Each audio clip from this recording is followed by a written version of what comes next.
नमस्कार, मैं अजय कुमार। इस दुनिया में भयंकर गरीबी, बदहाली, आर्थिक असमानता, मारकाट जैसी अनगिनत नाइंसाफियों की इतनी दीवारें खड़ी हैं कि प्रतिष्ठा और अपमान जैसे शब्द बड़े ही निरर्थक नजर आते हैं। अगर कोई इजरायली यह कहते हुए मिल जाए कि भारतीयों को ढंग का काम करने का ढंग नहीं है, उनकी जगह दूसरे देश से कामगार बुलवाया जाए, तो कोई भारतीय भी कहते हुए मिल सकता है कि इजराइल नाम का देश तो आत्मरक्षा के नाम पर नरसंहार कर रहा है। इस देश में काम करने से अच्छा है कि बिना काम के ही रह जाया जाए। कहने का मतलब यह है कि इस वीडियो में अगर बात रखते हुए अपमान जैसे शब्द आ जाएं तो ज्यादा तनाव में मत आइएगा, मूल परेशानी पर ध्यान दीजिएगा। तो बात यह है कि इंडियन एक्सप्रेस ने छानबीन कर यह बताया है कि जो हजारों भारतीय इजराइल के कंस्ट्रक्शन सेक्टर में स्किल्ड लेबर के तौर पर काम करने गए थे, उनकी कौशल क्षमता इतनी कम थी कि वह इस वक्त या तो उन्हें कंस्ट्रक्शन सेक्टर से बाहर कर कंस्ट्रक्शन से भी निचली श्रेणी वाला काम दे दिया गया है, अनस्किल्ड लेबर की कैटेगरी में वह आ गए हैं, या सैकड़ों की संख्या में भारतीय कामगार वापस लौट आए हैं। इजराइल के बिल्डरों के बीच भारतीयों के बारे में एक राय बन रही है कि वह काबिल कामगार नहीं है। इजराइल में भारतीय अपमानित हो रहे हैं। तो चलिए इस मसले को थोड़ा सिलसिलेवार तौर पर समझते हैं। आबादी के मामले में देखें तो इजराइल कोई बहुत बड़ा देश नहीं है, महज 91 लाख के आसपास उसकी आबादी है। भारत में तो दिल्ली की आबादी 3 करोड़ से ज्यादा है। आबादी के मामले में इतने ज्यादा छोटा देश होने के चलते जो बहुत सारे काम हाथ से काम करने की कैटेगरी में आते हैं, जिसमें स्किल्ड और अनस्किल्ड भी शामिल हैं, मतलब जो मैनुअल लेबर की कैटेगरी में आते हैं, उसे इजराइल बहुत लंबे समय से फिलिस्तीन के लोगों से करवाता रह रहा है। तकरीबन 80,000 फिलिस्तीनी इजराइल के केवल कंस्ट्रक्शन सेक्टर में काम कर रहे थे, मगर 7 अक्टूबर के हमास की क्रूरता के बदले में जब इजराइल ने फिलिस्तीन के खिलाफ नरसंहारी कार्रवाई शुरुआत की तो इजराइल में काम करने वाले फिलिस्तीन के सभी मजदूरों को काम से हटा दिया गया, उनका वर्कर परमिट सस्पेंड कर दिया गया। इसके अलावा कुछ और देश के मजदूर इजराइल में काम कर रहे थे, वह भी अपनी जान का जोखिम देखते हुए देश छोड़कर चले गए। इतने बड़े पैमाने पर जब इजराइल में लेबर फोर्स की कमी हुई तो इजराइल के खाली वर्कफोर्स को भरने के लिए भारत की एंट्री हुई।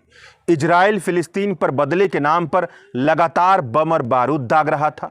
लड़ाई जारी थी और मुश्किल से अभी 1 महीने भी नहीं बीते थे कि भारत सरकार ने इजराइल की सरकार के साथ एक ऐसा करार किया जिसके मुताबिक भारत से अगले 3 साल तक इजराइल के कंस्ट्रक्शन और केयर गिविंग सेक्टर के लिए लेबर भेजे जाएंगे।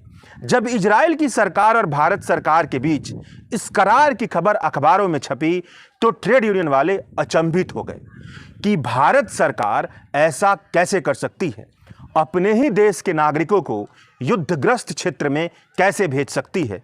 यह तो एक ऐसी बात हो गई कि अपने ही देश के नागरिकों को मरने के लिए युद्ध के मैदान में भेजा जा रहा है। उत्तर प्रदेश की योगी सरकार तो इजराइल में भारत के लेबरों को भेजने के लिए खुलकर आगे आई। उसने 10,000 के पोस्ट की वैकेंसी निकाल दी। प्रेस कॉन्फ्रेंस कर इन वैकेंसियों की जानकारी मीडिया वालों को दी गई और मीडिया वालों से कहा गया कि इन वैकेंसियों का प्रचार प्रसार किया जाए। मतलब सोच कर बताइए कि जिस राज्य को अपने देश के नागरिकों की हिफाजत करनी थी, वह उन्हें वहां भेजने के लिए प्रचार प्रसार करवा रहा था जहां मौत का तांडव चल रहा है। जहां तक बात है मजदूरों की, तो उनका कहना है कि उनकी जिंदगी ही नरक है। वह तो हर दिन बदतर से बदतर जिंदगी जीते हैं। उनका इजराइल जाकर के महीने में 1,36,000 से लेकर के 2 लाख रुपए कमाने का मौका मिल रहा है। तो यह तो उनके लिए ऐसा है जिससे वह अपनी जिंदगी की जो गाड़ी है उससे ठीक ठाक चला लेंगे। यानी भारत के लोग इजराइल में तब नहीं जाते जब भारत में ढंग का काम मिल जाता, ढंग की उनकी कमाई हो जाती। भारत का हाल तो ऐसा है कि प्रति व्यक्ति आमदनी मुश्किल से 9 से 10,000 रुपए के बीच झूल रही है। मोदी सरकार सांप्रदायिकता, हिंदू मुस्लिम करने में व्यस्त रहती है, कॉरपोरेट का पेट भरने में लगी हुई है ताकि वह उसे चंदा दे सके जिससे वह चुनाव लड़ सके। भीषण बेरोजगारी की आंधी में जवानी बर्बाद हो रही है, मगर सरकार की कोई भी ऐसी नीति नहीं है जो भीषण बेरोजगारी की परेशानी को ठीक करने की कोशिश करे। भारत में काम करने लायक आबादी के बीच में महज 40% ऐसी आबादी है जिसके पास या तो किसी तरह का काम है या वह काम की तलाश में लगी हुई है। इसमें से भी ज्यादातर ऐसे हैं जो महीने में मुश्किल से 10,000 रुपये भी नहीं कमा पाते हैं।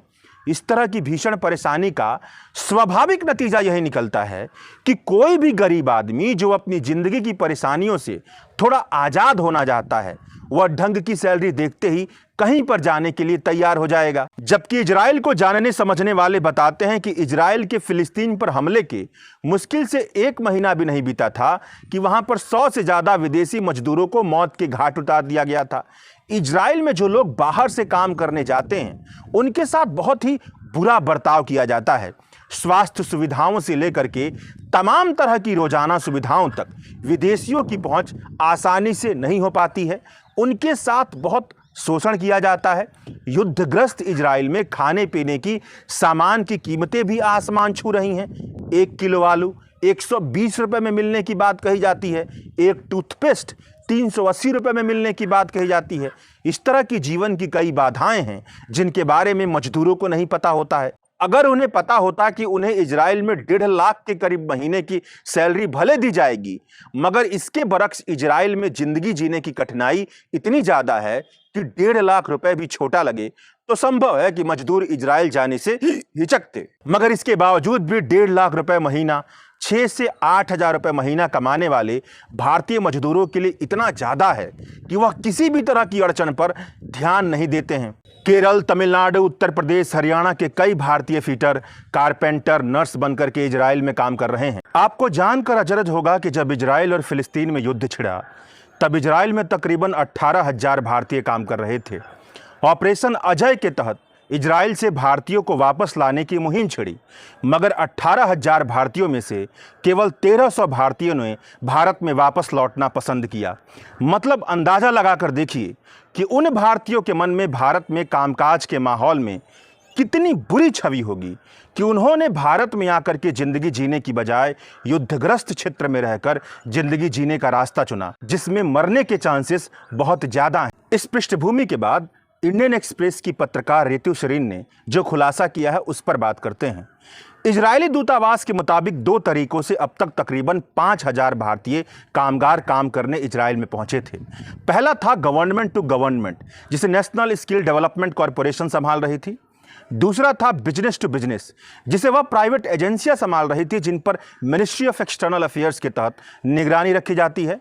3,000 के करीब भारतीय कामगारों की भर्तियां कंस्ट्रक्शन और आयरन बेंडिंग के कामकाज करने के लिए हुई थी और 2,000 के करीब भर्तियां प्लास्टर, सेरेमिक और टाइलिंग के काम के लिए की गई थी। हरियाणा, उत्तर प्रदेश और तेलंगाना से भारतीयों की भर्तियां की गई थी। पहले खेप में भारतीयों के इजराइल में गए हुए अभी तक केवल 4 महीने बीते हैं और खबर है कि 500 भारतीय लौट भी आए हैं और कई भारतीय वैसा काम कर रहे हैं जो अनस्किल्ड कैटेगरी के अंतर्गत आता है। तो सवाल यह बनता है कि स्किल्ड वर्कर के तौर पर चुने गए भारतीय इजराइल में जाकर के अनस्किल्ड वर्कर के तौर पर काम क्यों कर रहे हैं, ऐसा क्यों हो रहा है। इंडियन एक्सप्रेस ने अपने छानबीन में बताया है कि जिन्हें कंस्ट्रक्शन के क्षेत्र में स्किल्ड वर्कर के तौर पर काम करने के लिए चुना गया था, उन्हें उनके फोरमैन ने कुछ दिनों के बाद ही काम से बाहर कर दिया। प्लास्टर करने की बजाय वह मजदूरों का काम कर रहे हैं, कहीं पर झाड़ू लगा रहे हैं, कहीं पर सीमेंट का बोरा ढो रहे हैं, कहीं पर लोहे की सरिया ढो रहे हैं। यह सब वैसे कामगार हैं जिन्हें बाकायदा लखनऊ सेंटर पर स्किल टेस्ट में पास करवाने के बाद इजराइल जाने की इजाज़त दी गई थी। भारत के साथ रिश्ता ना बिगड़े इसलिए इजराइल ने इन्हें देश से बाहर नहीं निकाला, बल्कि वैसे काम में लगा दिया जो अनस्किल्ड और इंडस्ट्रियल जॉब की कैटेगरी में आते हैं। मतलब जो इजराइल में काम करने गए थे वह स्किल्ड काम करने के लिए गए थे, मगर उनकी स्किल्ड इतनी कमतर साबित हुई कि उन्हें अनस्किल्ड कैटेगरी का काम देना पड़ा है। इजराइल के ठेकेदार भारतीय मजदूरों की शिकायत कर रहे हैं। देश की प्रतिष्ठा पर प्रश्न चिन्ह खड़ा हो रहा है। इजराइल के कंस्ट्रक्शन क्षेत्र के अधिकारियों का कहना है कि भारत से आए ज्यादातर कामगारों में अनुभव की बहुत ही ज्यादा कमी है, खासकर वह कामगार जो गवर्नमेंट टू गवर्नमेंट माध्यम से आए हैं। ज्यादातर कामगारों की उम्र 20 साल है। वह कंस्ट्रक्शन सेक्टर में कुशल कामगार के तौर पर काम करने आए हैं, स्किल्ड लेबर के तौर पर काम करने आए हैं, मगर उनके पास जीरो अनुभव है। उन्होंने खेतों में काम किया है, बाल काटने का काम किया है, उनको हथौड़ा चलाने तक का ढंग नहीं आता है। इजराइल के बिल्डरों ने तो अनस्किल्ड भारतीय कामगारों को कंस्ट्रक्शन साइट पर काम पर रखने से मना कर दिया। चूंकि भारतीय कामगारों का चुनाव गवर्नमेंट टू गवर्नमेंट माध्यम से हुआ है, मतलब सरकार और सरकार के जरिए, भारत और इजराइल की सरकार के प्रतिनिधियों के जरिए हुआ था, इसलिए भारतीय कामगारों को जबरदस्ती देश से तो बाहर भेजा नहीं जा सकता था। बहुत मुश्किल से इजराइल सरकार मानी है तो उन्हें कंस्ट्रक्शन सेक्टर्स के काम से अलग करके फैक्ट्री, क्लीनिंग, लोडिंग और अनलोडिंग जैसे अनस्किल्ड कामों में लगा दिया गया है। इजराइल के बिल्डरों का भारत के मजदूरों के साथ बहुत ही बुरा अनुभव रहा है। अनस्किल्ड भारतीय मजदूरों की वजह से वह थोड़े से डर से गए हैं। अब उनका कहना है कि चीन, मालदोवा और उज्बेकिस्तान से मजदूर बुलाए जाएं। बहुत सारे कामगारों के बीच सिलेक्शन के बाद ही इजराइल में काम करने के लिए भारत की तरफ से मजदूर पहुंचे हैं। याद कीजिए कि लंबी लंबी लाइनें लगी थी, मतलब बहुत सारे कामगारों के बीच से सिलेक्शन के बाद ही इजराइल में काम करने के लिए भारत की तरफ से मजदूर पहुंचे हैं। सिलेक्शन करने वाली कमेटी में केवल भारतीय ही शामिल नहीं थे, बल्कि इजरायली भी शामिल थे, मगर उसके बावजूद भी ऐसा सिलेक्शन नहीं हो पाया जो असरदार हो। तो यह भी बहुत ही गंभीर प्रश्न खड़ा करता है। गवर्नमेंट टू गवर्नमेंट माध्यम से भेजे गए मजदूरों पर प्रश्न चिन्ह खड़ा होने के बाद बिजनेस टू बिजनेस माध्यम से भेजे गए मजदूरों पर भी प्रश्न चिन्ह खड़े हो रहे हैं। भारतीय कामगारों को लेकर के इजराइल में एक तरह की नकारात्मक छवि बन गई है। कुशल कामगारों की टोली में फल बेचने वाले, रिक्शा खींचने वाले अनस्किल्ड कामगार तक इजराइल में पहुंच गए हैं। इन सबकी मौजूदगी से बहुत ही नकारात्मक असर पड़ा है। किसी को नौकरी पर रखने के मामले में इजराइल जैसे देश की हकीकत तो कोई इजराइल ही बता सकता है, मगर भारत में नौकरी पर किसी को कैसे रखा जाता है इसका अंदाजा तो आप में से ज़्यादातर लोगों को होगा ही। पंचायत में सफाई कर्मचारी की 40 से 50 पोस्ट निकलती है। यह नौकरी देने का हक अगर पंचायत के मुखिया के पास होता है तो इसी आधार पर पंचायत का मुखिया कई लोगों से वोट हासिल कर लेता है। सफाई कर्मचारी की भर्ती निकलने से पहले ही मुखिया जी के पास लाख रुपए की रिश्वत चली आती है कि जब नौकरी आए तो हमारी ही नियुक्ति कर दीजिएगा। अगर 20 से 25 हज़ार की नौकरी के लिए लाख रुपए की रिश्वत दी जाती होगी तो सोचिए कि इजराइल में महीने में लाख रुपए की सैलरी देने का प्रचार प्रसार किया गया था। तो जिन्होंने चुनाव किया होगा तो क्या वहां बहुत बड़े लेवल पर धांधली की संभावना नहीं बनती है? यह बस संभावना है, इसके पीछे कोई ठोस तथ्य नहीं है, मगर भारतीय संस्कृति में जो भ्रष्टाचार की हकीकत है वह छिपी हुई है। तो आप अंदाजा तो लगा ही सकते हैं। इंडियन एक्सप्रेस में ऋतु सरेन की यह खबर छपने के बाद यह खबर छप रही है कि इजराइल ने भारत से 10,000 और वर्कर भेजने के लिए संपर्क किया है। ध्यान दीजिएगा, यहां पर संपर्क शब्द का इस्तेमाल किया गया है। संपर्क जैसे शब्द से खबर छप रही है, मतलब असलियत में क्या होगा पता नहीं। और अब शर्त यह लगा दी गई है कि उन्होंने कहा है कि जिन लोगों के पास कम से कम 10वीं क्लास जिन्होंने पूरा किया हो, किसी मान्यता प्राप्त भारतीय संस्थान द्वारा जारी प्रमाण पत्र हो और कम से कम 990 घंटे का ऑन द जॉब ट्रेनिंग के साथ रिकॉर्ड हो, कोई सर्टिफिकेट हो, एक देखभाल का कोर्स किया हो, तभी वह उम्मीदवार आवेदन कर सकते हैं। अब की बार नियुक्ति महाराष्ट्र से होगी। इस खबर के क्या मायने हो सकते हैं इसका अंदाजा आप लगा सकते हैं। शुक्रिया।